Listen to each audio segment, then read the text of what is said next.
नमस्कार मित्रांनो. आज आपण कुरवपूर विषयी जाणून घेऊया. कुरवपूर कुरुगड्डी एक पवित्र दत्तस्थळ. कुरवपूर हे अत्यंत पवित्र तीर्थस्थान आहे आणि श्रीपाद श्रीवल्लभांचा भगवान दत्तात्रयांचा पहिला अवतार तपोभूमी म्हणून ओळखले जाते. हे स्थान कर्नाटकमधील रायचूर जिल्ह्यात कृष्णा नदीच्या मधोमध एका बेटावर वसलेले आहे. कुरवपुराचे महत्त्व. पहिला, श्रीपाद श्रीवल्लभांची साधनास्थळ. येथेच त्यांनी कठोर तपश्चर्या केली आणि भक्तांवर कृपा केली. दुसरं, दत्त संप्रदायातील एक प्रमुख तीर्थक्षेत्र. येथे आल्यावर भक्तांना विशेष आध्यात्मिक ऊर्जा आणि दत्तगुरूंचे आशीर्वाद लाभतात. तिसरं, कृष्णा नदीच्या पावन तटावर. हे स्थान निसर्गरम्य असून मनःशांती आणि साधनेसाठी अत्यंत उत्तम आहे. मुख्य आकर्षण, श्रीपाद श्रीवल्लभ मंदिर.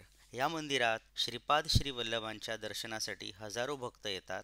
पादुका मंदिर. येथे श्रीपाद श्रीवल्लभांच्या पादुका म्हणजेच चरणचिन्हे स्थापित आहेत. अक्षय विहीर, अक्षयकुंड. अशी मान्यता आहे की ही विहीर श्रीपाद श्रीवल्लभांच्या कृपेने कधीही आटत नाही. ध्यानगुहा. येथे प्राचीन ध्यानगुहा आहे जिथे श्रीपाद श्रीवल्लभांनी ध्यानधारणा केली होती. कुरवपूर कसे पोहोचायचे? नजीकचे रेल्वे स्थानक हे रायचूर कर्नाटकमध्ये आहे. रायचूरहून कुरवपूर. प्रथम रायचूरवरून अटकूर गावात यावे लागते. त्यानंतर बोट घेऊन कृष्णा नदी ओलांडून कुरवपूर बेटावर जाता येते. आध्यात्मिक महत्त्व. कुरवपूर धाम हे दत्त भक्तांसाठी परम पवित्र स्थान मानले जाते. येथे जाऊन श्रीपाद श्रीवल्लभांची उपासना केल्याने जीवनातील संकटे दूर होतात, मानसिक शांती मिळते आणि आध्यात्मिक प्रगती होते. विशेष उत्सव आणि पूजा.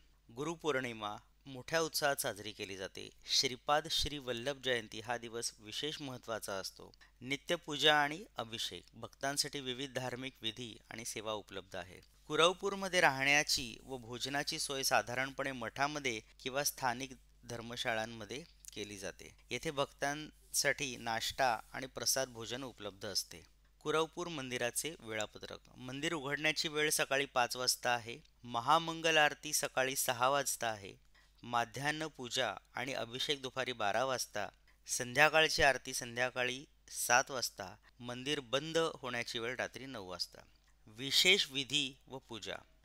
पहिलं, गुरुपादुका पूजन. श्रीपाद श्री वल्लभांच्या पादुकांचे पूजन केल्याने मनःशांती आणि संकटातून मुक्ती मिळते. 2. अभिषेक सेवा. भक्त आपल्या नावाने अभिषेक व अन्य धार्मिक विधी करू शकतात.